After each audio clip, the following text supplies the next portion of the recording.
readers. I am Liz Donatelli. Welcome to Reader Seeks Romance, the #1 romance novel talk show on YouTube. In this episode, paranormal romance author SARANNA de WYLDE joins the show to chat about her new Fairy Godmothers Inc. series. She also shared a shocking tale about a former job that wasn't quite what it seemed, and SARANNA played a round of fairy tale trivia. Enjoy! And be sure to like, comment, and subscribe. Hi, SARANNA. Welcome to Reader Seeks Romance. Hi, Liz. Thank you for having me. It is a pleasure. So tell me about your sexy, cozy, paranormal rom-com, Fairy Godmothers Inc., which I thought was wonderful on many levels. And it's about growth and loving yourself enough to let yourself have happily ever after. Lucky Fujiki is one of the klutziest women on the planet, and that is actually sort of modeled after me. I fall upstairs. If it can happen to me, it will. This story was sort of born with, romance isn't always a smooth trip. It doesn't always follow the arc, not in books and not in real life. And what if things just kept going wrong was what I thought. And, she has this boyfriend who they were deeply in love in college, but every time they tried to have sex, something awful happened. And when I say awful, I mean like a pack of wild boars and bees and tornadoes and just all of the awful things. And sometimes it can seem like that in romances, like in the real world, that stuff just keeps conspiring against you. So the book is really about just pushing forward anyway. You've written in your Amazon author bio that fairy tales aren't the absence of struggle. They're about persevering through the darkest night. They're about hope, which really struck me. I thought that was beautifully stated. Is a message of hope the intended takeaway for readers who dig into the Fairy Godmothers Inc. series? Absolutely. That's my whole point for this series. It didn't initially start that way, but I was so proud of myself that I was able to keep writing about hope and love throughout COVID. I was writing these just as all of this was happening. And I got COVID in March, and I still was writing these books. And it was this escape for me. And it was like, okay, I want a place that's hope and good things where you can go and you can hide for a little while. And it was that for me. So I hope it's that for my readers too.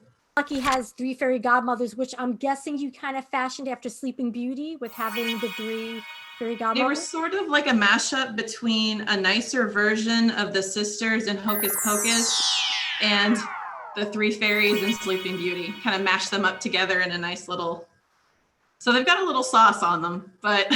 Yeah, no, I love it. You have a mishmash of a lot of different fairy tale stories, which at first, some of them are obvious. And then some I was like, oh, wait, that's supposed to, oh, okay, I get it. The magical town of Ever After, Missouri, and its inhabitants are richly described and very memorable. How did you approach world building? I discussed the world building with my editor before I even started writing. And we decided that we wanted it to be a little like magic pocket tucked away from the rest of the world. Something, insular from everything else that was going on, but not too big, not too crazy, just these normal people going about their lives and doing what they're doing. So that was how I approached it. It was just, just a little bit of magic here, a little bit of magic there. There is a tough talking red cardinal named Bronx. And as a native Bronxite, I appreciated the nod to my native New York City. What inspired Bronx? Because to be honest, he kind of sounds like he's from Brooklyn. He does. And I wanted to name him Brooklyn, but he was like, no, my name is Bronx. But I do love New York so much. It's one of my favorite places.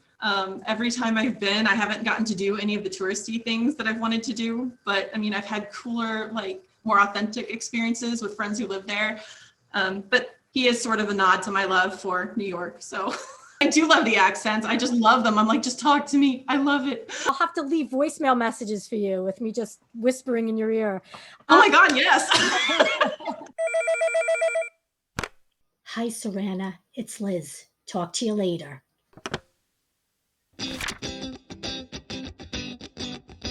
I can't remember the title of it, but it was a Catherine Hart book, and it was a Western, and my mom had paper clipped the dirty parts, and she said, just skip that.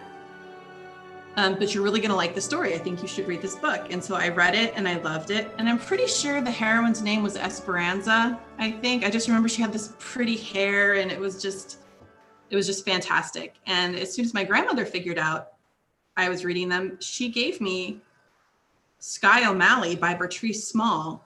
Okay. And I was like 10.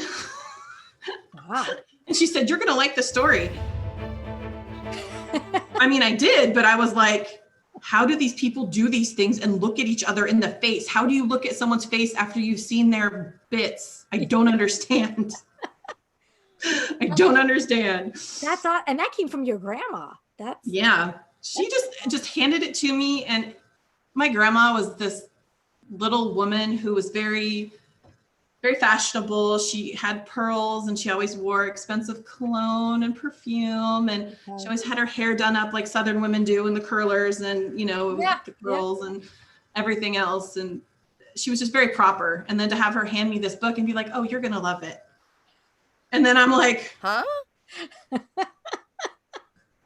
Did you ever tell your mom, you're like, hey, grandma gave me this book? And like, did your mom know you were reading it?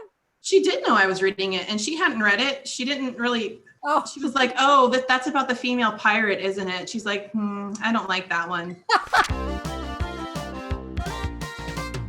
Would you consider writing into the next story, or perhaps the third one, a magical creature, preferably a pig, like a Three Little Pig, because I love pigs, named Liz Donatelli? Oh my God, I absolutely would. The second and third books are already finished though. So I might have to put you in 4 if I get to write that one. Well, fingers crossed. I'm going to write this down. A pig named Liz. And she and Bronx are going to be friends. I can see this. And I will definitely put pearls on that pig. Maybe a tiara. I'm not sure. I think it works. It definitely works. I believe you also were a personal assistant call girl? Yes. I've had a lot of crazy jobs, as most authors have. I used to work for ValueJet Airlines. Mm-hmm. And when we had our first shutdown, I had just gotten my first apartment, so I needed something. And I applied for this personal assistant. And they were like, yeah, this is a temp service. And I was like, oh, okay. And so all I did was set appointments. And then this woman who was like one of the temps asked me if I would like help her with her hair and help her with this. And I was like, sure.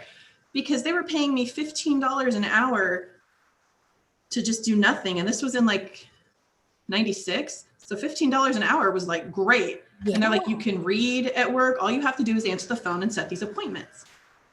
And I was like, yeah, okay. Did you notice a lot of men were calling? I mean, yeah, but I just thought, I was just 18. I was stupid. I didn't know anything. Yeah. And it wasn't until the boss said, okay, like one of the girls is sick and I'm going to need you to cover for her. And I was like, oh, okay, whatever.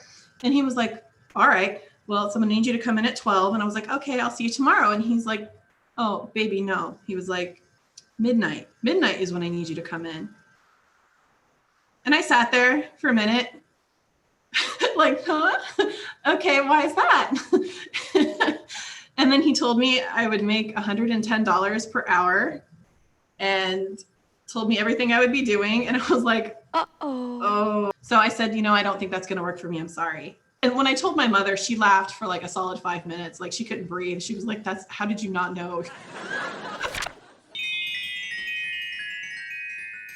The name Cinderella is actually a kind of version of what original title? Cinder Maid, Cinder Wench, or Cinder Brat?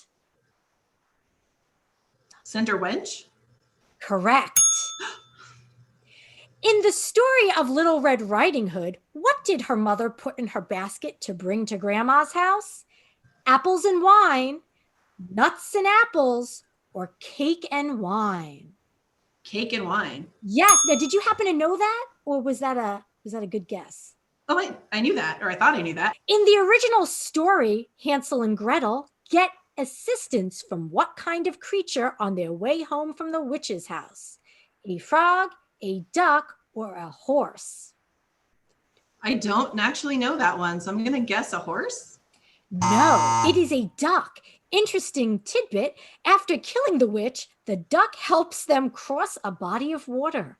The Sleeping Beauty that we all know and love ends with the prince's kiss and the two living happily ever after. But in Charles Perrault's adaptation, the prince did not announce his new bride to his parents until they already had two children. Why did he wait so long? 1, the family was cursed and he wanted to save them from it. 2, his father had already promised him to another. Or 3, his mother was an ogress and loved to eat children. Is it number 2? It is not number 2. The prince's mother was an ogress and loved to eat children.